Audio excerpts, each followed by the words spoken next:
Muito bem, meus amigos, mais uma vez o Instituto Teotônio Vilela volta a discutir temas relevantes e importantes para qualificar o debate sucessório municipal. O Dr. Jorge Lima é cientista social e vai falar para a gente sobre a postura, como eu sou visto de acordo com como que eu me visto, como que eu ando, como que eu falo, como eu me comporto e também como podemos entender o eleitor que está aí nos mirando, né? Sim. Muito obrigado, Jorge, pela sua presença aqui conosco, por aceitar nosso convite. Como eu fazer com que a gente não caia nas armadilhas do marketing bem embolado, aquele que faz uma figura de um político e na verdade não é nada daquilo. Como é que eu fujo dessas armadilhas?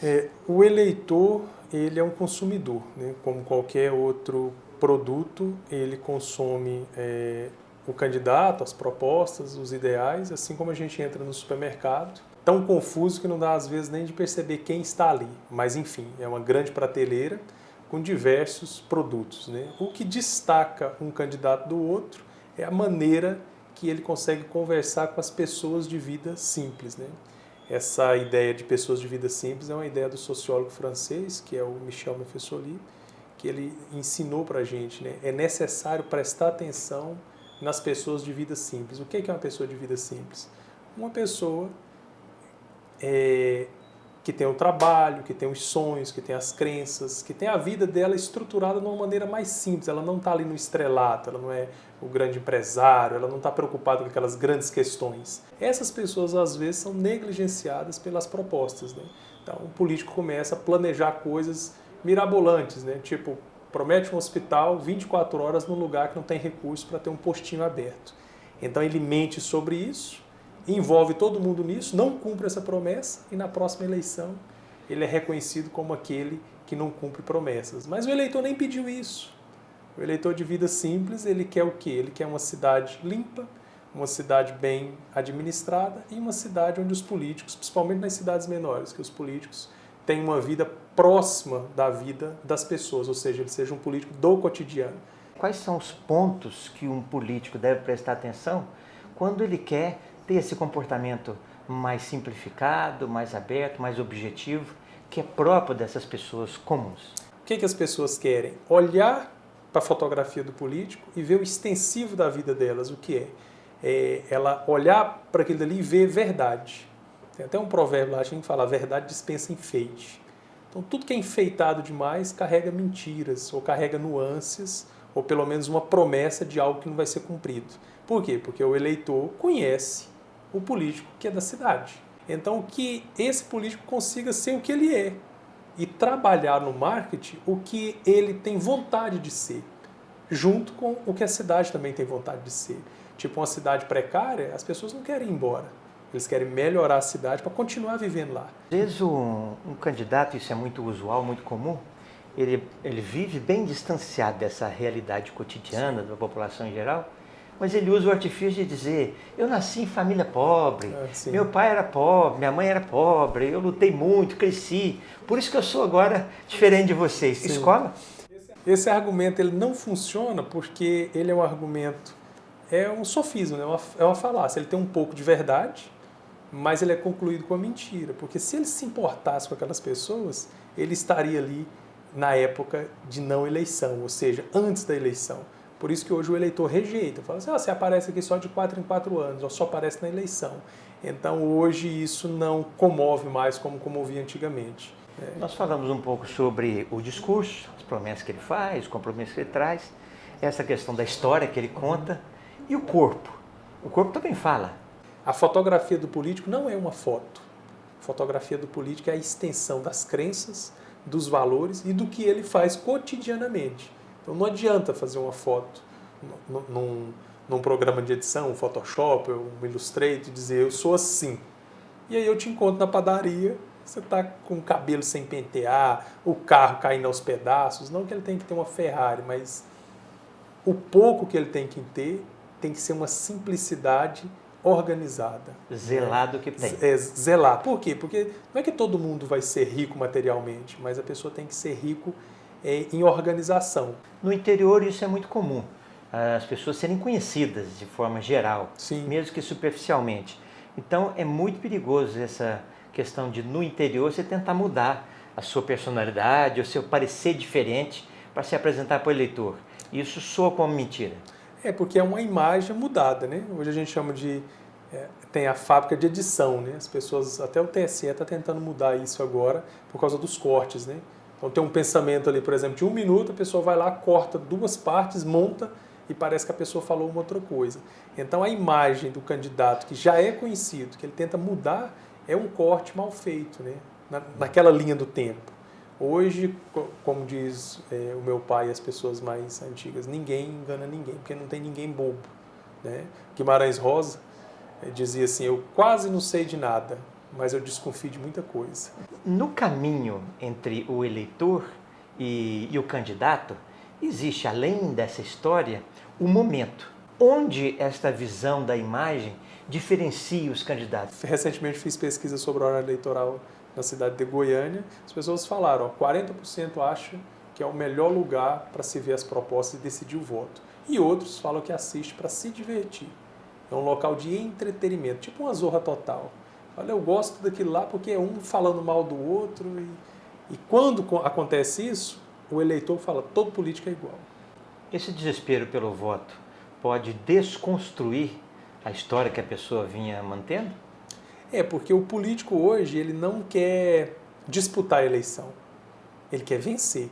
Então, vencer a todo custo. Por isso que ainda existe compra de votos, existe difamação, calúnia, todo tipo de violência, porque ele não entra no processo. Porque se ele compreendesse, ele ia ver que, por exemplo, tem político que tenta 4, 5 vezes. Quando ele mantém uma linha, alguns chegaram até a presidência da República. Por quê? Porque não é a quantidade de vezes, é a coerência, a permanência da pessoa no processo que vai fazer com que ela, às vezes, dispute e perca, mas alguma vez ela vai ganhar. Tivemos um momento de muita polarização na política nacional e agora há muita dúvida sobre o reflexo disto na política local, não é? Como é que o político pode se comportar de forma que isso não contamine o discurso dele? A pessoa sai disso falando sobre coisas da vida real, porque a necessidade destroça as ideologias, né? Então, falta de vaga em escola, saúde precária, iluminação, falta de esgotamento sanitário. Isso é maior do que você é de esquerda, eu sou de direita. Nas pesquisas no estado de Goiás, você percebe que o eleitor continua com aquela vontade de votar contra? Quer dizer, eles queriam mais votar contra alguma coisa ou alguém do que escolher propriamente. A cabeça do eleitor, do goiano, do goianiense, do brasileiro em geral, o voto é um instrumento de vingança. Então eu voto para tirar o Lula, depois eu voto para tirar o Bolsonaro, eu voto para tirar o fulano, eu voto para colocar o Marcos, não porque eu gosto das propostas, mas porque eu vou me vingar do Jorge. Então o voto é sim ainda um mecanismo, uma ferramenta para vingança. O eleitor exercita a vingança. Na última semana que passou da campanha eleitoral em Goiânia, pelo menos 4 candidatos anunciaram que estão na frente das pesquisas. Quer dizer, tem pesquisa para toda medida, para todo gosto e a escolha dos candidatos. Isso tem efeito na cabeça do eleitorado? Em Goiânia e em outras capitais, ele tem um comportamento diferente, né? Eu mesmo conduzi um estudo em Goiânia há uma semana e 2,6% da população pesquisada diz que vai votar em quem estiver liderando as pesquisas. Ou seja, a pesquisa é determinante para a mudança do voto. Nas cidades menores, mais distantes da capital, 16% das pessoas são influenciadas por resultado de pesquisa. As pessoas estão ali flutuando na decisão e falam, o Marcos vai ganhar, então vamos todo mundo votar nele para a gente não perder o voto. Eu acredito que nas próximas eleições, para prefeito já deve ter um controle externo da atividade de pesquisa. Porque ficou evidente nesta campanha que a pesquisa é manipulável. E esse primeiro passo é a própria Justiça Eleitoral que já tomou, que é o quê? Hoje nós temos que colocar, já tinha isso, mas agora mais detalhado. Primeiro dia após a publicação, você tem que colocar toda a parte estatística no site do TSE e o relatório de pesquisa. Nós estamos agora na parte final da campanha eleitoral, né? Pouco tempo resta para os candidatos. O que ele fez está feito Ou ainda é possível ele ainda ficar atento para algum aspecto que ele possa melhorar a performance dele? Quem está ganhando tem que prestar atenção no que fala. Quem está perdendo tem que manter aonde tem possibilidade de ter votos e mostrar para as pessoas dignidade. Essa é a hora do candidato do futuro. Então, alguns vão perder, mas outros vão ganhar. Quem está disputando e vai perder eleitoralmente, porque na urna o outro vai ficar na frente, ele pode ganhar politicamente. Então ele encerra o processo com dignidade, faz todas as visitas e aproveita que perdeu e faz um sistema de agradecimento de cada voto. E mantém esses próximos 4 anos de trabalho e de presença no cotidiano. Quando o outro prefeito sair, você é prefeito ou prefeita. Aí o que acontece com o político? Eu vou perder, ele não fecha a campanha, fica devendo cabos eleitorais, devendo liderança, devendo gráfica. É um desastre o fechamento da campanha. Aí, às vezes fica até inelegível porque não presta conta. Não presta conta, e daqui 4 anos ele volta. Ele diz, eu quero administrar a cidade. Aí alguém olha e fala assim, você não pagou os cabos eleitorais. Aí começa tudo de novo. Então a pessoa não tem a paciência não, ele não tem o desejo de ser prefeito ou prefeita. Quem tem o desejo vai fechar a campanha da melhor forma e vai continuar prestando atenção nas coisas da cidade e vai voltar com a campanha. Mesmo que ele não esteja na mira do voto dessa vez. Sim, porque as pessoas olham isso e falam assim, o Marcos perdeu lá e ele pagou todo mundo, ele agradeceu todo mundo. Que pessoa diferente.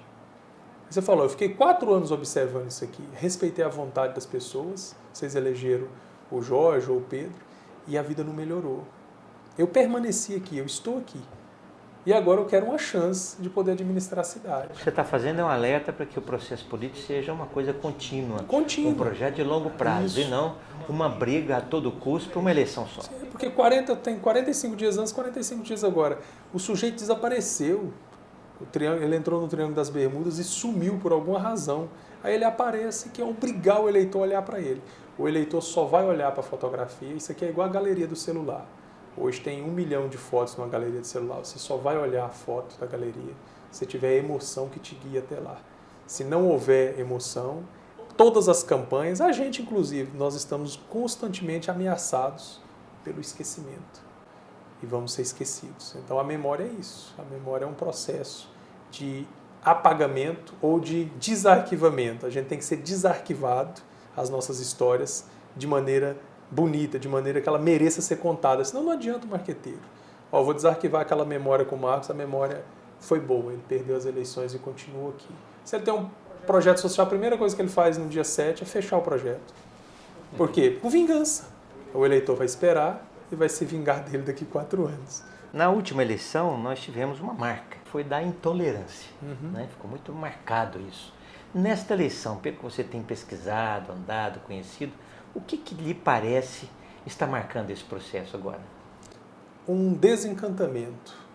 Acho que o processo que marca isso é um processo de desencantamento. Houve uma tentativa desesperada das pessoas de tornar o mundo um lugar que tem mais Deus, mais família, família no sentido tradicional, pessoas mais justas, anticorrupção e tudo. Esse processo fracassou, igual fracassou na Alemanha ou em qualquer lugar, e está levando as pessoas a refletirem sobre o que é que realmente é pátria. Porque disseram que havia pátria, várias pessoas foram presas e ninguém se posicionou.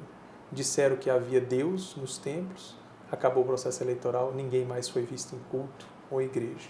Disseram que as famílias eram importantes, nunca mais se viu ninguém fazer uma passeata ou uma caminhada em relação ao fim da violência contra a mulher. Disseram que era pelas crianças e as crianças estão sendo sequestradas e abusadas na ilha de Marajó.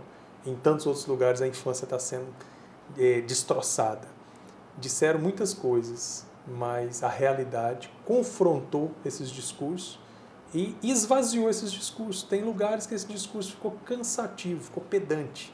Ninguém mais quer saber disso. Muito obrigado, Jorge, pela sua presença, pelo seu carinho em estar conosco aqui no Instituto Teotônio Vilela. E nós temos certeza que estamos contribuindo para que, com essas reflexões, com essa visão, né, a gente enriqueça o processo político. E, através do Instituto Teotônio Vilela, queremos reforçar a necessidade de fazermos o debate com muita qualidade. Muito obrigado.